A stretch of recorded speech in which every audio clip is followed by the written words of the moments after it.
आदाब, नमस्कार। The red mic में आपका स्वागत है। मैं हूं सौरभ शुक्ला। आप सभी को ईद की बहुत बहुत शुभकामनाएं और ईद मुबारक। उम्मीद करते हैं कि ईद में जिस तरीके से मोहब्बत का संदेश देते हैं और उस संदेश के साथ साथ भारत में भी लोग उस संदेश को समझें और एक दूसरे के साथ गले मिलकर रहें। तोड़ने की कोशिश होगी और पहले भी होती आई हैं। हम सब मजबूत रहे हैं और आज उसकी कसौटी पर हमें खरे उतरना है। जो हम खबर बताने जा रहे हैं वो बहुत महत्वपूर्ण खबर है। हम आपको महाराष्ट्र ले चलना चाहते हैं। महाराष्ट्र का जिला है बीड़।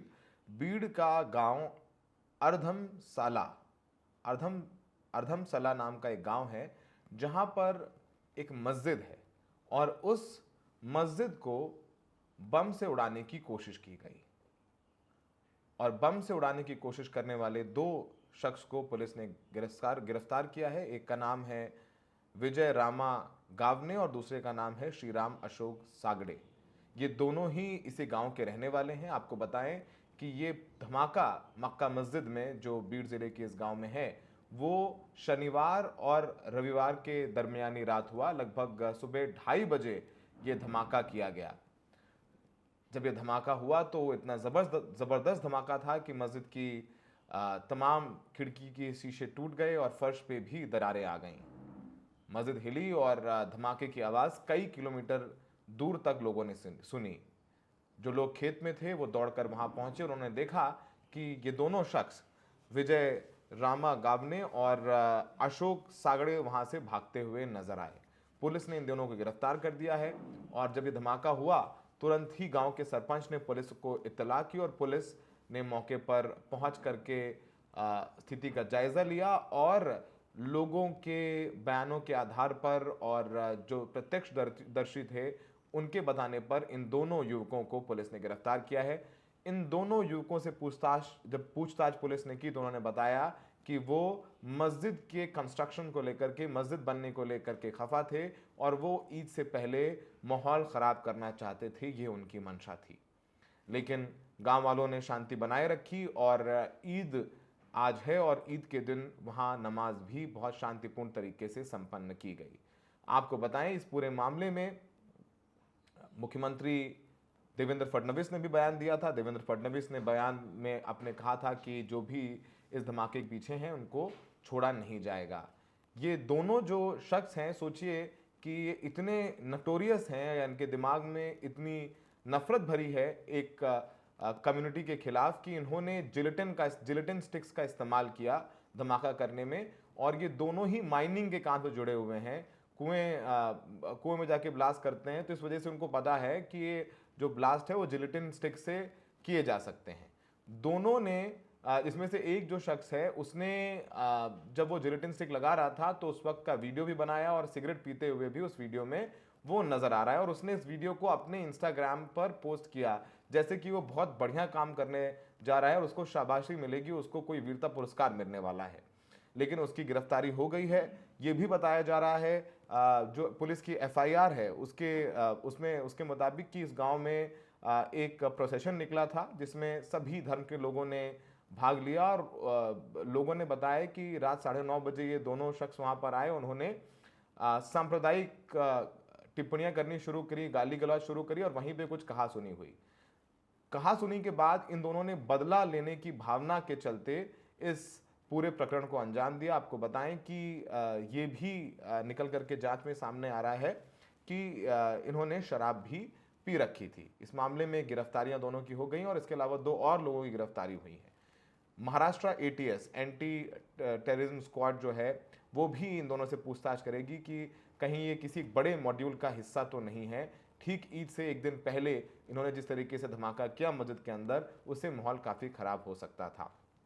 पहले सुनिए कि इस पूरे मामले पर पुलिस अधिकारी क्या कह रहे हैं। घटना रात्री लक्षात आली होती. सकाळी 4 वाजता गावाच्या सरपंच आमचे पोलिसांना शोधायला होता पोलिसांनी इमिडिएटली 20 मिनिटाच्या दरम्यान आम्ही तिथे पोहोचले होते आणि विदिन 1 तास ॲडिशनल एस.पी. आमचे BDTS टीम, आमचे RCB QRT सगळेजण पोहोचले होते. और घटनामध्ये असं आहे की एक आरोपींनी तिथे मस्जिदमध्ये जाऊन त्यांनी जिलेटिन वापरून एक ब्लास्ट केला होता आणि जसं आम्हाला हे माहिती भेटली होती लगेच आमचे पोलीस तिथे पोहोचले होते आणि 6 वाजता सकाळी 6 वाजताच्या आधी आम्ही दोन्ही आरोपी बीड पोलिसांनी अटक केले होते. फिर्याद जशी आहे तर फिर्यादीला बोलून आपण फिर्यादसुद्धा घेतलेली आहे. त्यामध्ये फिर्यादच्या अनुसार जे कडक सेक्शन होऊ शकते ते कडक सेक्शन आम्ही लावलेले आहे. 2 आरोपी आमच्या ताब्यात आहे. FIR दाखल झालेली आहे. ह्या केसमध्ये गावच्या स्तरावर पोलीस स्टेशनच्या स्तरावर शांतता कमिटी मिटिंगसुद्धा झालेली आहे. मी सगळ्या लोकांना आश्वासित केलेलं आहे. त्यामध्ये चांगल्या प्रकारे परफेक्ट तपास त्यामध्ये होईल, जेणेकरून आरोपीला एकदम कडक शिक्षा त्यामध्ये भेटू शकतो. तो त्यामुळे ॲज ए SP बीड म्हणून सगळ्या लोकांना हेच रिक्वेस्ट आहे, तुम्ही शांतता ठेवा. पोलीस प्रशासनतर्फे मी सगळ्या लोकांना आश्वासन देतो की आम्ही 100% त्यामध्ये लावून त्यामध्ये आम्ही चांगला तपास करणार. आपने पुलिस अधिकारी की बात सुनी. पुलिस अधिकारी बता रहे हैं कि दोनों को पकड़ लिया गया है और इलाके में शांति बनी हुई है. एक और अच्छी बात यह है कि जब ये पूरा मामला आया तो माहौल ख़राब हो सकता था, लेकिन गांव के जो जिम्मेदार लोग हैं उन्होंने लोगों को समझाया, उनसे कहा कि ये समय जो है वो अपने धैर्य को बनाए रखने का है, लोगों में विश्वास पैदा करने का है और अपने आपा को नहीं खोना है. और ये वीडियो जो है सोशल मीडिया पर काफ़ी वायरल है, जहां पर जो जिम्मेदार लोग हैं वो मस्जिद के सामने गांव वालों को समझा रहे हैं. आप भी देखिए. यहाँ पर रुख करने का मकसद ये था कि जो खातियों को जो है तो जिन्होंने भी ये घटना की है, जिन्होंने भी जो है तो ये हादसे को अंजाम दिया है, उनको जो है तो सजा मिलना चाहिए, उनको अरेस्ट होना चाहिए, उनको सजा होना चाहिए और उनको कड़ी से कड़ी जो है तो कार्रवाई उनके खिलाफ होनी चाहिए. ये हमारा आपका सबका मकसद था. ये मकसद को लेके हम सब यहाँ पर आए. उसी के साथ जो है तो डिपार्टमेंट का पुलिस डिपार्टमेंट ने जो है तो अपने तौर पे बहुत अच्छी इक़दाम लिया कि हमसे पहले पुलिस डिपार्टमेंट यहाँ पर पहुंचा. 20 मिनट के अंदर अंदर पुलिस डिपार्टमेंट वहाँ पहुंचा और पुलिस डिपार्टमेंट ने तलवाड़ा पुलिस स्टेशन ने आरोपियों को सबसे पहले ताबे में लिया. आरोपियों को ताबे में लेने के बाद हमारी जो है तो मकसद क्या होता है कि उन पर जो है तो FIR किस तरह की जा रही है. आरोपी ताबे में आने के बाद क्या है कि FIR किस तरह की जा रही है, ये हमारा मकसद होता है. तो FIR में जो हम आप जितनी कोशिश है, जितनी अपनी तुम्हारी हमारी जो तो जितने आंदोलन करके जिस नतीजे पे हम जाना चाहते हैं, वो नतीजे पे डिपार्टमेंट हमसे पहले वो नतीजे पे चले गया. और डिपार्टमेंट है जो तो तुम्हारे हमारे जो तो सबको की मौजूदगी को देखते हुए डिपार्टमेंट ने खुद अपनी जानिब से इतनी सख्त कार्रवाई की कि उम्र कैद तक की सजाएं जिन सेक्शंस में है, जिन क़वानीन में है, जो कलमों में है, वो सेक्शंस तो सबके सब लगाए गए. इस पूरे मामले में AIMIM के प्रमुख असदुद्दीन ओवैसी ने भी ट्वीट किया है. उन्होंने ट्वीट करके इस पूरे मामले पर देवेंद्र फडणवीस से कई सवाल पूछे हैं. असदुद्दीन ओवैसी का ट्वीट हम आपको स्क्रीन पर दिखा रहे हैं. असदुद्दीन ओवैसी ने ट्वीट किया है कि in Beed Maharashtra on 29th March 2:30 AM masjid was targeted in a blast by Vijay Gavne and Shriram Sagde. यानी 29 मार्च को सुबह 2:30 बजे मस्जिद को निशाना बनाया गया. निशाना बनाने वालों के नाम विजय गावने और श्रीराम सागड़े थे. विजय ने जिलेटिन स्टिक्स के साथ अपना वीडियो भी डाला. It's clear that he is confident of being treated as hero. यानी विजय को लग रहा था कि इस पूरे प्रकरण को अंजाम देने के बाद उसको एक हीरो की तरह देखा जाएगा. The masjid suffered grave damage and attack has been shaken the Muslims of the village. यानी मस्जिद को नुकसान पहुंचा है इस हमले से और लोग भी काफ़ी डरे हुए हैं. Our AIMIM team consisting of Shafiq Bhau and advocate Khizer Patel reach the spot and help in getting an FIR registered. यानी हमारी टीम के लोग वहाँ पहुँचे और उन्होंने FIR रजिस्टर करने में मदद की है. Devendra Fadnavis, why were only weak sections of BNS and IEA applied and not UAPA? Are they not terrorists? इनके ऊपर कमज़ोर सेक्शंस के तहत धाराओं के तहत क्यों मुकदमा किया गया, इन पर UAPA क्यों नहीं लगाया गया? क्या ये आतंकवादी नहीं है? Will these accused get bulldozer justice? क्या इन लोगों के जो आरोपी उनके घर पर भी बुलडोजर चलेगा, बुलडोजर न्याय होगा? Will they be made to pay compensation for rebuilding of the masjid? यानी जो मस्जिद को बनाने का पैसा इनसे ही वसूला जाएगा. हु प्रोवोक्ड दीज संस्कारी मैन? इन संस्कारी लोगों को किसने उकसाया? वॉज इट अ मूवी और was it the frequent provocative speeches against मुस्लिम? क्या ये एक फिल्म देख करके वहाँ पर हमला करने पहुँचे या लगातार जो जहरीले बयान दिए जा रहे हैं मुसलमानों के खिलाफ उससे प्रभावित थे? ये बहुत गहरा सवाल है जो असदुद्दीन ओवैसी ने महाराष्ट्र के मुख्यमंत्री से पूछा। इस पूरे मामले में समाजवादी पार्टी के विधायक अबू आसिम आजमी ने भी अपनी प्रतिक्रिया दी है, वो भी सुनिए। तो सर, महाराष्ट्र की भीड़ की घटना नजर सामने आ रही है, जिलेटिन के माध्यम से ऐसा बताया जा रहा है 2 लोगों को गिरफ्तार किया गया। देखिए ये सारी चीजें जो है ना, रोजाना मुसलमानों के खिलाफ रोजाना नफरत भरी बातें करना, ये उसी का नतीजा है। रोजाना इस तरह से अब एक औरंगजेब रहमतुल्लाह अलैह के खिलाफ बात चली तो मुसलमानों को उसमें टारगेट कर रहे हैं, उसमें जो है अभी नमाज के लिए है, मस्जिद में घुस के मारेंगे मुसलमान, जो है पाकिस्तान जिंदाबाद बोलता है। ये सारी चीजें झूठ है, बिल्कुल झूठ।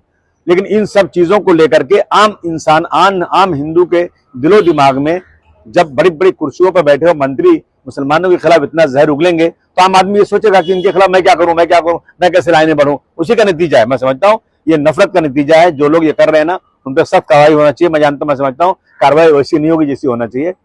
आपने अबू आसिम आजमी की भी प्रतिक्रिया सुनी। इस पूरे मामले ने वाकई में महाराष्ट्र में जिस तरीके से आप देखेंगे विधानसभा चुनाव से वहां पर एक प्रयोग किया गया और उस प्रयोग की शुरुआत की उत्तर प्रदेश के मुख्यमंत्री योगी आदित्यनाथ ने। कटेंगे तो बटेंगे, वैसे यूपी शुरू हुआ लेकिन महाराष्ट्र चुनाव में इसके बड़े बड़े पोस्टर्स लगाए गए, जिसका विरोध खुद नितिन गडकरी ने किया, अजीत पवार ने किया जो कि उप मुख्यमंत्री हैं, और सबने कहा कि महाराष्ट्र में ये सब नहीं चलता है। लेकिन इसकी शुरुआत हो चुकी थी और फिर छावा फिल्म आई और छावा फिल्म आने के बाद आपको पता ही है कि महाराष्ट्र की सड़कों पर प्रदर्शन हुआ। बजरंग दल और विश्व हिंदू परिषद ने कहा कि औरंगजेब की जो कब्र है संभाजी नगर में, उसको तोड़ देना चाहिए। इसके बाद आपको पता है नागपुर में हिंसा हुई, पथराव हुआ और उसमें तमाम लोग पकड़े गए और जिसमें ज़्यादातर मुसलमान हैं। और लगातार इस फिल्म के बाद ऐसे बयानात आए जिसके बाद जाहिर सी बात है कि सेंटिमेंट्स काफ़ी भड़के हुए थे। और अभी इस पूरे मामले में बहुत ज़्यादा कहना मुश्किल है, लेकिन कहीं ना कहीं क्योंकि ये एक लोकलाइज्ड इंसिडेंट ज़रूर है। ये दोनों वहीं पड़ोस में रहते थे। जो गांव वाले हैं उनका कहना है कि मस्जिद के पास ही इनका घर था, यहाँ तक कि एक के पिता तो आके अक्सर मस्जिद में साफ सफाई भी कर दिया करते थे। और उनको नहीं पता कि कैसे ये दोनों लड़के इतने रेडिकलाइज्ड होकर के ये इस धमाके को अंजाम दे सकते हैं। और दोनों को धमाका करना आता था क्योंकि वहीं वो माइनिंग का काम करते, तो जहाँ माइनिंग में आपको पता है विस्फोट किया जाता है। इस पूरे मामले ने वाकई में चिंताएं बढ़ा दी हैं और उम्मीद है कि हम सब लोग अपने इमोशंस पर काबू रखेंगे। भड़काने वाले पहले भी आए थे, अब भी हैं और आगे भी आते रहेंगे। कृपया करके अपने जज्बातों को कंट्रोल करिए। हमारे जज्बातों का इस्तेमाल करके कोई राजनीतिक रोटियां सेकता है, हमें उनका टूल नहीं बनना है, हमें उनका औजार नहीं बनना है। यही संदेश ईद में भी दिया जाता है, यही संदेश दिवाली में, होली में दिया जाता है और इसी संदेश को साथ लेकर के हमें भारत को मजबूत करना है। हमें देखने के लिए बहुत बहुत शुक्रिया।